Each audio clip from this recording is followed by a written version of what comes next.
위헌 위법 12.3 비상계엄 43일 만에 내란 우두머리 윤석열이 체포됐습니다. 그런데 권성동 원내대표는 현직 대통령에 대한 체포영장을 집행하면서 국민에게 이렇게 큰 불안과 우려, 대립 과정을 보여주는 것은 대한민국 국격에도 맞지 않다라는 해괴망측한 망언을 내뱉었습니다. 한심하기 짝이 없습니다. 국민이 지켜보고 세계가 지켜보고 있다라고 호언장담한 권성동 원내대표를 비롯한 국민의힘에게 세계가 최근 하루 이틀 사이에 내란 속의 윤석열의 체포에 대해 어떻게 지켜봤고 평가했는지 하나씩 확인시켜 드리겠습니다. 무엇보다 외신은 이 모든 사태의 시발점이 된 계엄 그 자체가 지난 수십 년 만에 찾아온 최악의 대위기라는 점을 거듭 강조합니다. CNN은 계엄이 전 국민적 분노와 저항의 트리거를 당겼다. 단순한 위기가 아닌 크라이시스로 대한민국 전체를 던져 넣었다라고 지적했고 독재 시대의 고통스러운 기억을 되살렸다라고도 설명했습니다. 워싱턴 포스트는 그 밤의 일, 즉 계엄이겠죠. 수십 년 만에 한국에서 최악의 정치 대위기를 촉발시켰다라고 말했으며 블룸버그는 윤석열의 이 계엄에 대해 blindsided라는 표현으로 직격했습니다. 계엄이 대한민국과 대한민국 동맹의 뒤통수를 쳤다는 거죠.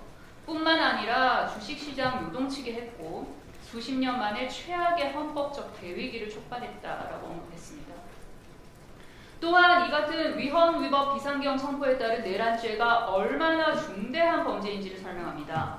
CNN, 워싱턴 스트리트 저널, 더 가디언에서는 모두 입을 모아 무기징역 또는 심지어 사형 선고까지 받을 수 있는 범죄라고 보도했습니다. 또한 대통령이 가진 면책 특권이 허용되지 않는 몇 안 되는 범죄 중 하나라는 사실을 밝히고 있습니다.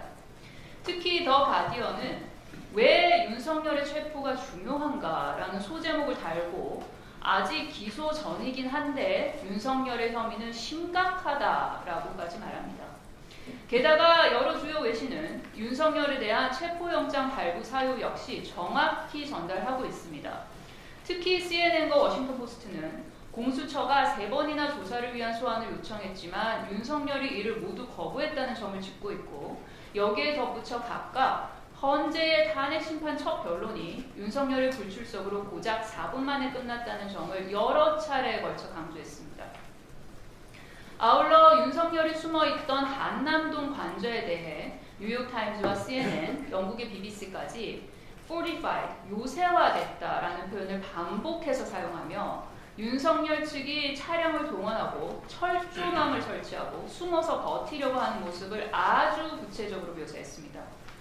더 가디언은 한 발 더 나가서 체포가 왜 이토록 오래 걸리는가라는 점을 제목으로 뽑았고 CNN은 경호처를 향한 비판이 있다는 점 또한 보도했습니다. 즉 체포영장 집행이 나라망신이 아니라 제대로 집행되지 않고 있던 행태 자체가 나라망신인 꼴이었습니다. 권성동 원내대표님, 오히려 제가 읽은 외신 중 대한민국 국격이 훼손되었다라는 표현은 단 한 문장 있었습니다. 바로 BBC에서 권성동 원내대표의 발언을 직접 인용한 대목입니다. 국격 훼손은 권성동 원내대표 본인 스스로가 혼자 시키고 있는 셈입니다. 게다가 로이터에서는 현직 대통령 최초로 체포된 윤석열은 누구냐라는 제목으로 김건희의 디올 명품백 수수에 대한 스캔들과 아내와 장모가 연루된 주가 조작 혐의에 대한 조사를 거부했다는 내용이 강조돼 실렸습니다. 사실을 짚어드리겠습니다. 대한민국 국격은 추락하지 않았습니다. 추락한 것은 내란 속의 윤석열이고 그를 지키고 있는 국민의힘 내란 비보 세력입니다. 국제사회는 바보가 아닙니다. 모래 속에 머리를 박고 벌벌 떨고 있는 타조는 바로 국민의힘 아닙니까? 권성동 원내대표는 어제자 외신 기사 몇 번만이라도 좀 제대로 읽으십시오. 게다가 백악관 NSC 대변인은 윤석열 체포에 대해 미국은 한국 국민을 확고히 지지한다라며 대한민국과 그 국민이 헌법에 따라 행동하기 위해 기울인 모든 노력에 감사한다라고 분명한 메시지를 전했습니다. 분위기 파악 좀 똑바로 하십시오. 언어가 장벽이 아닙니다. 극우적 사고방식이 장벽입니다. 아시겠습니까? 윤석열의 체포는 갈등의 심화, 혼란의 가중이 아닙니다. 질서의 회복입니다. 어제자 블룸버그 기사에서 윤석열의 체포 후 환율이 회복했다라고 보도한 것만 봐도 알 수 있습니다. 지금 대한민국 헌정사의 새로운 역사를 써내려가는 주체는 내란 속의 윤석열이 아니라 우리 위대한 국민이십니다. 민주당은 국민과 함께 승리의 역사를 써내려 갈 것입니다. 그리고 이 걸음 하나하나 모든 과정을 그리고 대한민국 민주주의의 회복력을 국제사회에 알려나가겠습니다. 감사합니다.